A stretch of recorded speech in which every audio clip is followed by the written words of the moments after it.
Buen día, soy la doctora Sabatini. Les voy a dar una clase de patología mamaria benigna. Podemos definirla como un grupo de alteraciones del tejido mamario que no tienen la capacidad de diseminarse. En general pueden responder a mecanismos de tipo hormonal o algún factor externo.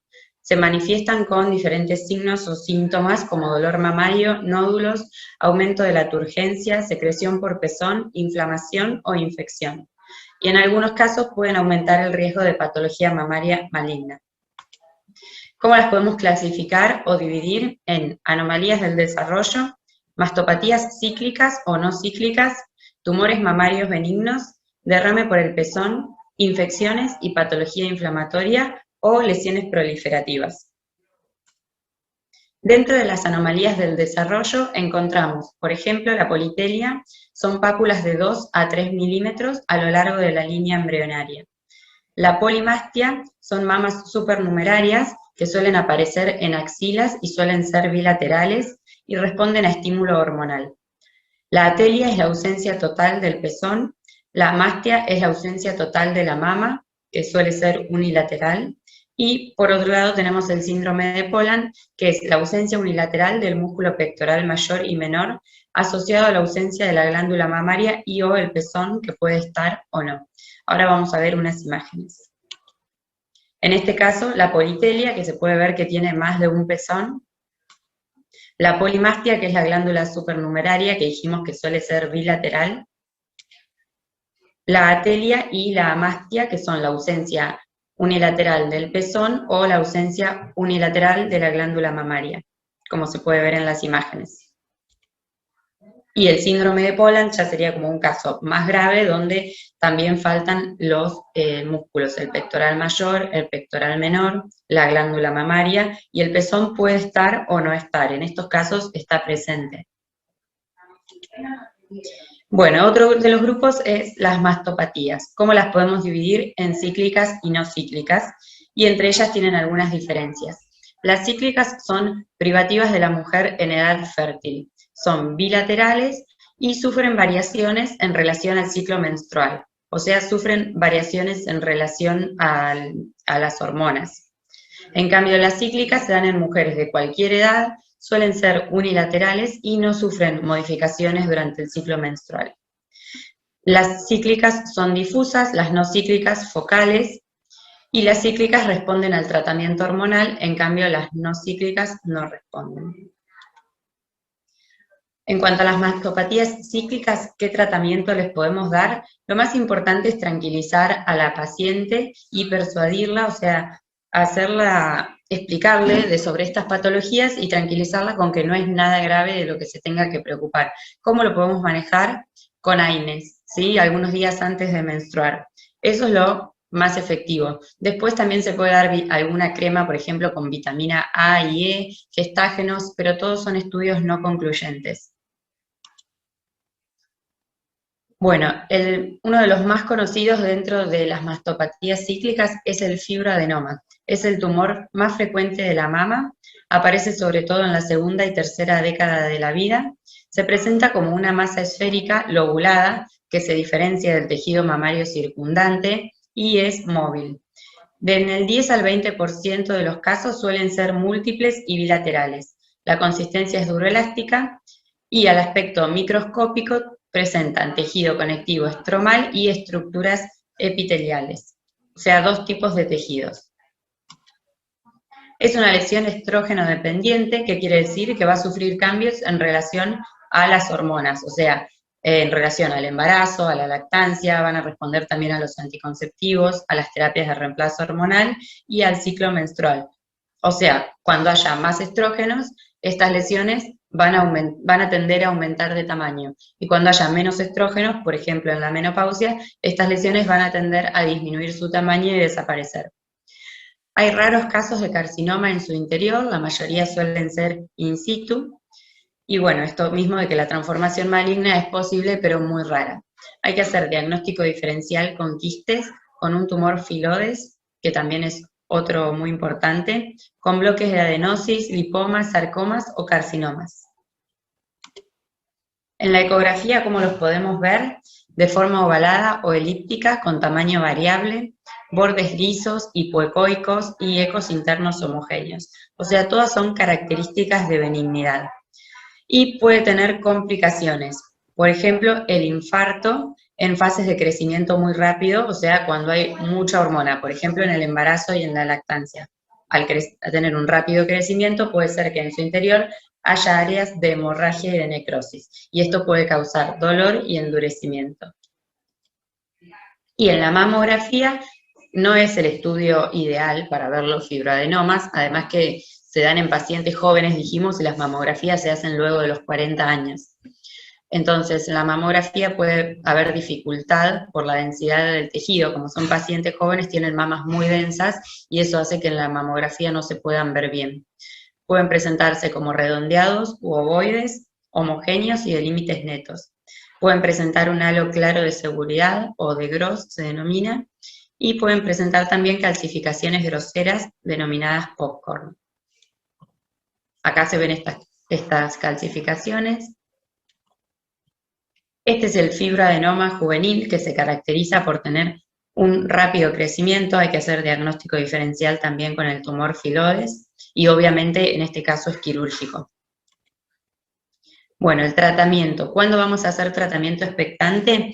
Cuando se da en pacientes jóvenes, menores de 35 años, cuando son de tamaños pequeños y cuando son fibroadenomas conocidos y controlados que no sufren cambios en el tiempo. ¿Cuándo vamos a operarlos? O sea, ¿cuándo vamos a hacer su exéresis? Cuando nos presenta una duda diagnóstica, cuando tienen rápido crecimiento, cuando molestan o preocupan a la paciente, o sea, cuando le generan dolor y también cuando estéticamente le preocupan a la paciente, cuando son múltiples o bilaterales, cuando el tamaño es mayor de 5 centímetros o cuando presentan cambios en las características. Por otro lado, el tumor filodes es una neoplasia fibroepitelial, o sea que está compuesta por los dos tejidos también, aparece entre los 30 y los 50 años, o sea, una edad mayor que el fibroadenoma. Se presenta como un nódulo indoloro de consistencia similar a los fibroadenomas, aunque ligeramente menos firme. Las pacientes refieren que apareció de pronto o que se encontraba estable y comenzó a crecer de un momento a otro. La piel, que está situada por encima del tumor, al crecer muy rápido, puede presentarse tensa, adelgazada, con venas varicosas e incluso con necrosis cutánea y úlceras. La mayoría son benignos, o sea, un 58% son benignos. Un 30% pueden ser malignos y el 12% borderline. Esto, ¿cómo lo definimos? Se define por la anatomía patológica, cuando el patólogo evalúa diferentes componentes, por ejemplo, la celularidad, la presencia o no de atipía y el número de mitosis que tienen. En la clínica se presenta como una masa lobulada y firme de rápido crecimiento, produce agrandamiento mamario unilateral y, como habíamos dicho, ulceraciones de la piel subyacente, como se pueden ver en esa imagen. El tratamiento es siempre quirúrgico en estos casos, ¿sí? La resección local con margen, si es que nos lo permite el tamaño de la mama y del tumor filodes, y si no, la mastectomía, que podemos intentar, si se puede, una adenomastectomía, que es cuando preservamos la areola y el pezón, sacamos solo la glándula.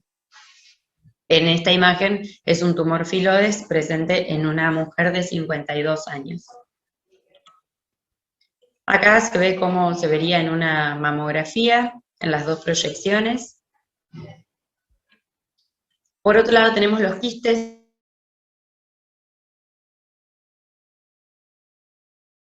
también, que son muy frecuentes, los van a las ecografías, y también es importante dejar tranquila a la paciente en estos casos. Pueden presentarse en el contexto de una mastopatía fibroquística o bien de forma aislada.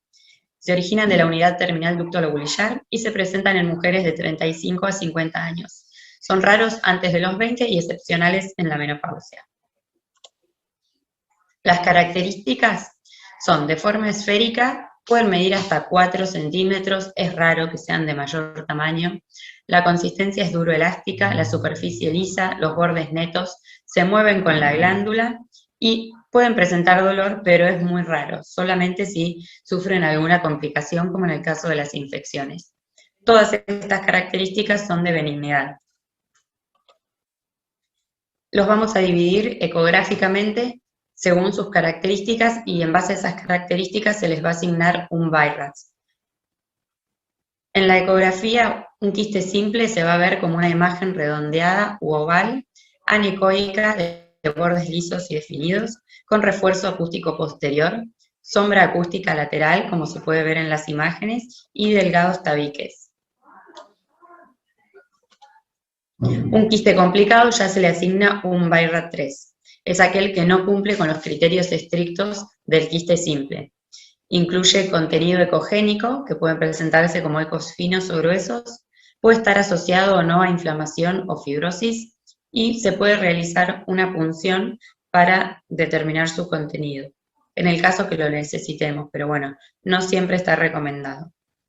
Las causas pueden ser una infección, una hemorragia, ya sea por contusión, por un traumatismo cerrado, por alguna punción, puede ser por calcificación de la pared, y el 20 al 25% tienen probabilidad de un carcinoma. Por eso se les pone un BI-RADS 3 para controlarlos más frecuentemente, o sea, cada 6 meses, y ver si sufren alguna modificación.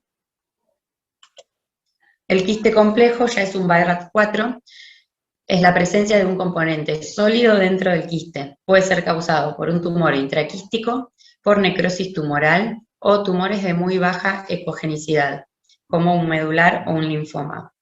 Entre el 23 y el 31% responden a una lesión maligna. Y acá en este cuadrito lo que nos dice es que ante la sospecha de un quiste complejo, o sea que vemos que hay un contenido sólido en su interior, se aconseja su resección quirúrgica sin punción previa. ¿Por qué? Porque al nosotros punzar puede ser que no puncemos en la zona correcta y que tengamos un diagnóstico incorrecto. En la ecografía se ven como septos internos o con paredes engrosadas, nódulos intraquísticos y precogénicos. Puede ser que tengan un pedículo fibrovascular con vasos perpendiculares a la pared, o nódulos hipoecoicos con zonas quísticas y contorno externo polilobulado. O sea, ya todas estas características nos hacen pensar en algo de malignidad. Acá se puede ver el quiste complejo en su interior con algo de contenido sólido. El tratamiento para los quistes, bueno, expectante cuando es no palpable, cuando ecográficamente no hay sospecha, o sea, son todas características de benignidad, cuando lo controlamos y se mantiene sin cambios en el tiempo.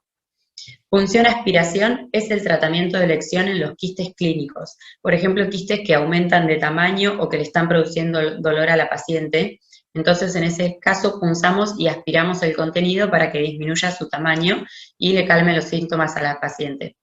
Y resección quirúrgica, cuando producen un líquido sanguinolento, o sea, derrame por pezón sanguinolento, cuando la citología de ese derrame por pezón nos da positivo, cuando vemos imágenes sospechosas, en el caso del quiste complejo, o cuando son quistes que recidivan. Por ejemplo, los punzamos y vuelven a aparecer, lo punzamos y vuelven a aparecer. Entonces, en ese caso, decidimos hacer la resección quirúrgica. La secreción por pezón es la salida normal de líquido por los conductos galactóferos. No es una enfermedad de la mama, sino que es un signo, ¿sí?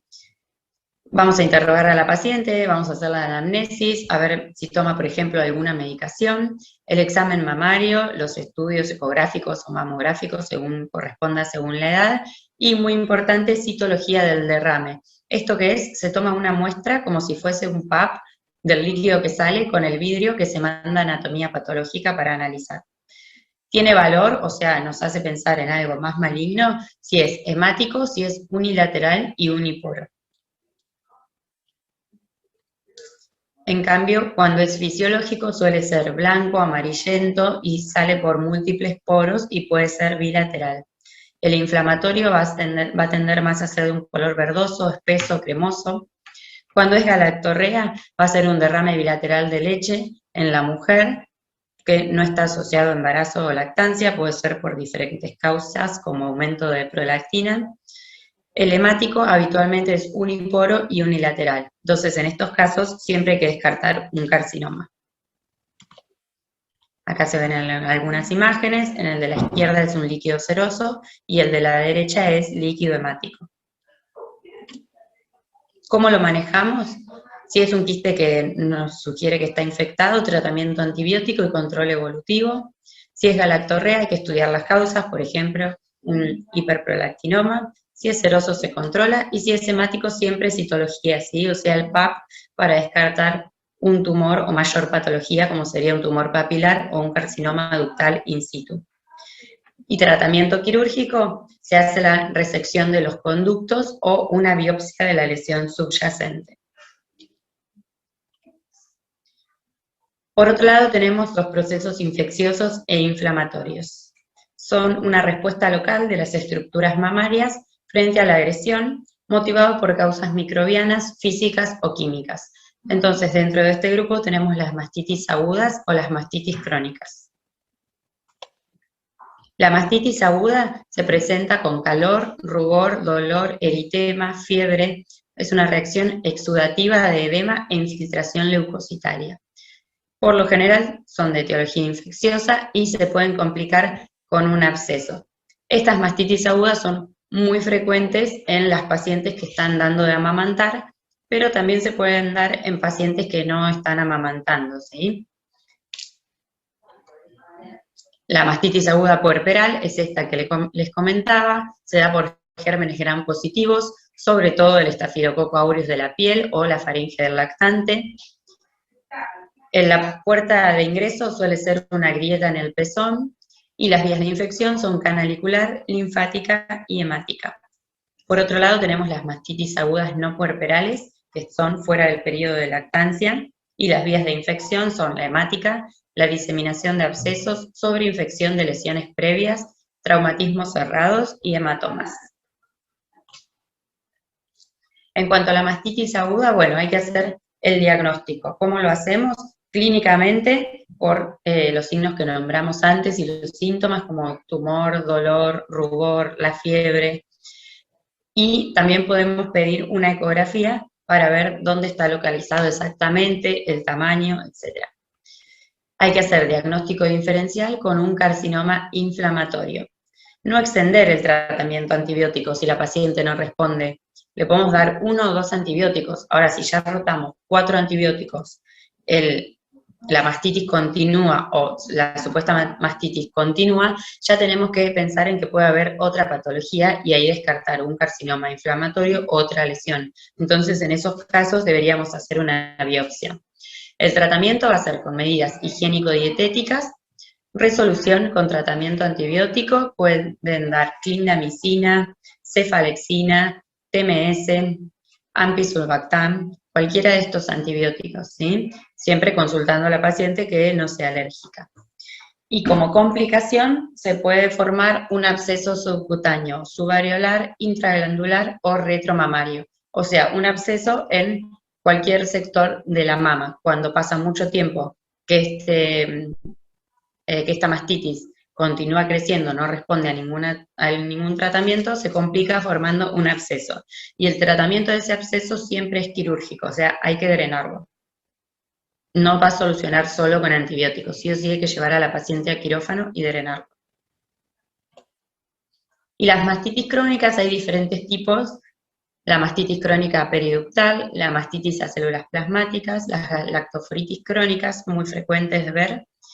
Y si no, un absceso subareolar recidivante, este es importante porque está asociado al tabaquismo. Todas estas lesiones, las galactoforitis, las mastitis, se ven con más frecuencia en las pacientes que fuman. Y otros tipos de mastitis crónicas, la mastitis crónica granulomatosa idiopática, asociadas a tuberculosis, a brucelosis, leptospirosis, histoplasmosis y atidosis, filariasis, criptococosis y sarcoidosis. Bueno, y finalmente tenemos un segundo grupo que son lesiones proliferativas. Las vamos a dividir en lesiones proliferativas sin atipía y con atipía. Estas son las lesiones sin atipía y tienen un riesgo relativo de desarrollar cáncer del 1,5 al 2. Y las dividimos en papilomas, adenosis esclerosante, hiperplasia de tipo usual, cicatriz radiada y lesiones mucocele-like. Ahora vamos a hablar un poquito de cada una de ellas. El papiloma intraductal representa el 1,5% de las patologías mamarias, se presenta como una lesión central que crece dentro de un ducto dilatado o dentro de un quiste. Es único y se localiza por lo general retroareolar, unilateral, da imagen ecográfica de quiste o ducto con una formación sólida intraquística vascularizada. Mamográficamente se observa como una dilatación ductal, como un nódulo o incluso puede no verse nada. La papilomatosis múltiple, en cambio, es una lesión periférica, a diferencia del papiloma intraductal, que era central, y suele ser palpable con un nódulo. Presenta una imagen ecográfica nodular sólida que crece. Y en la mamografía se puede ver como un nódulo neto o incluso también no verse nada. El papiloma intraductal se expresa con derrame hemático con colgajos de células ductales típicas. Por eso, siempre que veamos un derrame hemático, tenemos que hacer la toma de PAP. No hace falta punción para el papiloma intraductal. O sea, si tomamos el PAP, nos vienen estas células ductales típicas, podemos hacer la resección directamente. Y la papilomatosis múltiple, si se realiza punción biopsia del nódulo, se puede obtener como resultado una lesión papilar o compatible con papilomatosis. Se pueden asociar con carcinoma ductal in situ y presentan mayor riesgo de infiltración. ¿Cómo hacemos el diagnóstico definitivo y el tratamiento de estas lesiones? Del papiloma intraductal, una operación de Urban II, o sea, la resección del conducto. Y en cambio, el papiloma múltiple, hacemos una biopsia ecoquirúrgica. O sea, lo vamos a extirpar guiados por la ecografía. La adenosis esclerosante es una lesión proliferativa originada en la unidad ducto lobulillar. Forma parte de la denominada enfermedad fibroquística. No hay un signo o síntoma específico, se puede presentar como induración, mayor consistencia, como un nódulo. Y en general es un hallazgo que se presenta junto a otra patología o bien buscando descartar una enfermedad maligna. El principal diagnóstico diferencial es el carcinoma tubular y la punción biopsia es suficiente para hacer diagnóstico. O sea, tomamos la punción, nosotros puede ser que veamos una lesión, ¿sí?, que nos hace sospechar. Entonces punzamos para ver qué es y descartar mayor patología. Punzamos y si en el resultado de esa biopsia nos viene que es una adenosis esclerosante, listo, terminamos ahí, no hay que hacer ningún otro tratamiento. Nos quedamos tranquilos de que es una adenosis esclerosante y listo. La hiperplasia ductal usual es muy similar. Es una proliferación sólida constituida por células epiteliales de disposición desordenada o arremolinada con núcleos de diferente tamaño. No hay un signo o síntoma específico tampoco, y suele ser un hallazgo en una biopsia buscando mayor patología. Otra vez, en este caso, la biopsia es suficiente y no hay que hacer ningún otro tratamiento. La cicatriz radiada o lesión esclerosante compleja es una lesión benigna que en imágenes macroscopía y microscopía a bajo aumento puede parecer un carcinoma invasor, o sea, nos hace sospechar mayor patología. La cicatriz radiada es un proceso pequeño estrellado menor a 1 centímetro, y en cambio la lesión esclerosante compleja son lesiones mayores de 1 centímetro y de configuración más compleja. En la mamografía podemos ver una imagen distorsiva, espiculada, sin masa central o bien con una zona radiolúcida central. Está asociado o no con microcalcificaciones algo heterogéneas. Y en la ecografía, estas lesiones pueden ser negativas, o sea, no verse, o pueden presentarse como un nódulo hipoecoico poco definido. Acá se pueden ver algunas imágenes, ven que es como si fuese una estrella por los rayos esos que se abren desde su centro. ¿Cómo hacemos el diagnóstico? Con una biopsia radioquirúrgica. Siempre estas lesiones hay que operarlas, ¿sí? Porque pueden estar asociados a una lesión maligna como un carcinoma infiltrante o un carcinoma ductal in situ, que eso se puede encontrar después en la biopsia diferida, ¿sí? Entonces, siempre que encontremos una cicatriz radiada en la punción, el tratamiento es hacer una biopsia radioquirúrgica, o sea, como una biopsia ampliada, porque puede ser que esté subdiagnosticado en la punción biopsia. El mucosel-like se caracteriza por ductos dilatados que forman quistes con contenido de mucina. Puede asociarse a hiperplasia ductal atípica, a carcinoma ductal in situ y carcinoma mucinoso. Estos mucosel-like serían lesiones precursoras de carcinomas mucinosos. Tienen su expresión mamográfica como microcalcificaciones, ecográfica como nódulos hipoecoicos, y si encontramos una lesión mucosel-like en una biopsia, siempre requieren una cirugía. Bueno, y ahora vamos a pasar al último subgrupo, que son las lesiones proliferativas con atipía. Estas lesiones encontramos la atipía epitelial plana, por ejemplo, que tiene un riesgo relativo de 2 a 4. Hay que hacer siempre diagnóstico diferencial con el carcinoma tubular o carcinomas de bajo grado. Pueden presentarse como microcalcificaciones agrupadas, heterogéneas, de distinta forma y densidad. Entonces, el que hace la mamografía y la ecografía nos lo va a clasificar como un BI-RADS 4B. Eso nos hace saber a nosotros que tenemos que estudiarlo con una punción. El tratamiento va a ser una biopsia radioquirúrgica, o sea, si nosotros punzamos la lesión, nos viene que es una atipía epitelial plana, vamos a llevar a la paciente a quirófano para hacerle una biopsia radioquirúrgica, que es, como dijimos hoy, una biopsia ampliada. Y después, ¿cómo va a seguir esta paciente? Tiene que hacer quimioprevención. ¿Con qué? Con tamoxifeno, 20 miligramos día durante 5 años. El control después va a ser igual que cualquier paciente, con mamografía y ecografía anual, pero examen físico semestral. La hiperplasia ductal atípica tiene un riesgo relativo de 4 a 5. El tratamiento también es la biopsia radioquirúrgica. Del 15 al 30% de las BRQ muestran carcinoma ductal in situ de bajo grado luego de una punción histológica con diagnóstico de hiperplasia ductal atípica.